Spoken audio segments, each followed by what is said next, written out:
Today, we are going to dive into a story so chilling it'll make your skin crawl.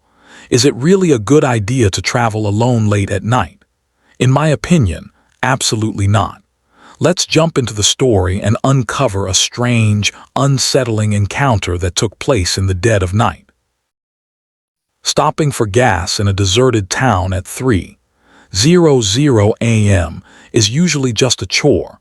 But that night, it became a desperate game of survival against a man who refused to take no for an answer. I have always preferred driving long distances at night because the roads are empty and the heat of the day has finally faded away. A few months ago, I was making a cross-country trip to visit family and found myself driving through a particularly desolate stretch of the Midwest well after midnight. The highway was a ribbon of black asphalt surrounded by endless fields of corn and abandoned farmhouses. I had been driving for nearly 5 hours straight, and the low-fuel light on my dashboard finally flickered to life, forcing me to take the next exit. The sign indicated a small town about 3 miles off the main road, and I hoped there would be at least one station open at this hour. The town was little more than a single main street with boarded-up shop windows and a handful of flickering streetlights. It felt like a place that time had forgotten. I finally spotted a dilapidated gas station at the far end of the street. It was dimly lit, and the pavement was cracked and overgrown with weeds, but the open sign in the window was buzzing with a faint neon glow. I pulled up to the only functioning pump, the sound of my engine echoing loudly in the absolute silence of the town. I felt a strange sense of isolation as I stepped out of the car, the cold night air smelling of dry earth and old gasoline. As I swiped my card at the pump, I noticed a beat-up, dark-colored sedan parked near the side of the building. It hadn't been there when I pulled in, or at least I hadn't noticed it. The windows were heavily tinted, making it impossible to see if anyone was inside. I tried to focus on the task at hand, watching the numbers climb on the pump's small screen, but the feeling of being watched was overwhelming. Just as the pump clicked shut, indicating my tank was full, the driver's side door of the sedan creaked open. A man stepped out, and even from a distance, I could tell there was something deeply unsettling about his movements. He was tall and unnervingly thin, wearing a long, stained trench coat that seemed too heavy for the season. He didn't head toward the station's office. Instead, he began walking directly toward me. His pace was slow and deliberate, and he kept his hands shoved deep into his pockets. I quickly replaced the nozzle and moved toward the driver's side door of my car, my keys already in my hand. I didn't want to be rude, but every instinct in my body was screaming at me to leave immediately. The man stopped about 10 feet away from my car, his face partially obscured by the shadow of his hat. He asked if I had any spare change or a jump start for his car, but his voice was flat and devoid of any real emotion.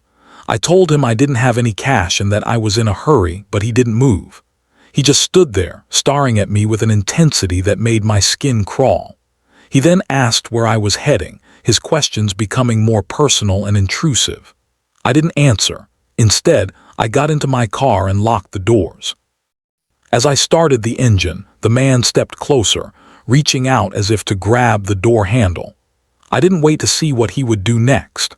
I shifted into gear and accelerated out of the station, leaving him standing in a cloud of exhaust and dust. I kept my eyes on the rearview mirror as I sped back toward the highway. For a moment, I thought I was safe, but then I saw the headlights of the dark sedan pull out from the station and turn onto the road behind me. He wasn't just leaving, he was following me. My heart began to race as I realized that the encounter at the pump was only the beginning. The empty town was behind me, but the vast, dark emptiness of the highway lay ahead, and I was no longer alone on the road. I pressed down on the gas. Hopping my car was faster than his, but the headlights in the mirror stayed perfectly centered, maintaining the exact same distance no matter how fast I went. The sight of those two headlights pulling out from the dilapidated station and swinging onto the road behind me sent a jolt of pure terror through my limbs. I had hoped that the strange man at the pump was just a local eccentric or a desperate beggar, but his decision to follow me onto the desolate highway confirmed my worst fears.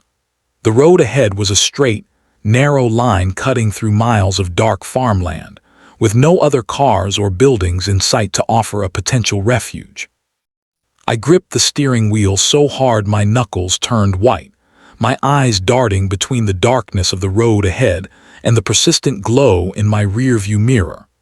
The silence of the night was now replaced by the roar of my engine as I pushed the car faster, trying to create a gap between myself and the dark sedan. Despite my increase in speed, the headlights behind me remained at a constant, calculated distance. It was as if the driver was tethered to my rear bumper by an invisible chain. Every time I accelerated, he matched my pace perfectly. Every time I slowed down to test his intentions, he slowed down as well. He never tried to pass me, and he never flashed his lights or honked his horn. This silent, disciplined pursuit was far more terrifying than an aggressive chase would have been. It suggested that he wasn't in a hurry, that he was simply waiting for the right moment, or perhaps waiting for me to run out of road or courage.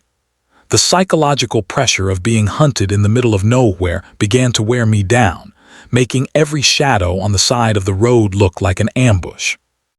I tried to use my phone to call for help, but as I feared, the signal bars on my screen were non-existent. The rural stretch of the Midwest I was traveling through was notorious for dead zones, and the old gas station had been the only sign of civilization for miles. I felt a crushing sense of isolation, realizing that I was completely on my own in a high-speed game of cat and mouse. I began to scan the horizon for any sign of a house with a light on or a mile marker that could tell me how far I was from the main interstate. The cornfields on either side of the road seemed to close in, the tall stalks blurring into a solid wall of green and black that offered no escape and no visibility. As the minutes stretched into an hour, the driver of the sedan finally changed his tactics. He began to close the distance, his headlights growing larger and brighter in my mirrors until they were reflecting off the interior of my car, blinding me.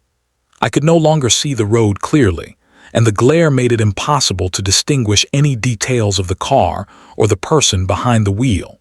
He moved so close to my rear bumper that I could hear the hum of his engine over mine. I realized he was trying to intimidate me into making a mistake, hoping I would veer off the road or lose control in the gravel. I fought the urge to slam on my brakes, knowing that a collision at this speed would be fatal for both of us. Just as the pressure reached a breaking point, I saw a faint blue glow in the distance. It was the sign for the interstate, a promised land of well-lit lanes and other travelers. I pushed the gas pedal to the floor, my car shaking with the effort, and felt a surge of hope as I saw the entrance ramp approaching. I took the turn at a dangerous speed, my tires screaming against the pavement, and merged into the right lane of the highway. I expected the sedan to follow me, to continue the chase into the light of the interstate, but as I looked back, I saw the headlights slow down at the top of the ramp. The dark car didn't merge. Instead, it came to a complete stop on the shoulder, watching as I sped away toward the safety of the traffic ahead. I didn't slow down for the next 50 miles, weaving through trucks and other cars until I was certain I was lost in a sea of other vehicles. Even though the immediate danger had passed, the memory of that thin man and his flat, emotionless voice stayed with me. I couldn't stop wondering why he had stopped at the highway entrance. Had he achieved his goal of terrifying me, or was he simply looking for a victim who wouldn't lead him toward the police and the light? The relief of being safe was tempered by the chilling realization that he was still back there, sitting in the dark at the edge of that forgotten town, waiting for the next traveler whose fuel light happened to flicker at the wrong time. The transition from the pitch-black, narrow back road to the bright, multi-lane interstate was like waking up from a fever dream. The adrenaline that had been surging through my veins for the last hour didn't dissipate. Instead, it transformed into a shaky, buzzing energy that made it difficult to keep my foot steady on the gas pedal.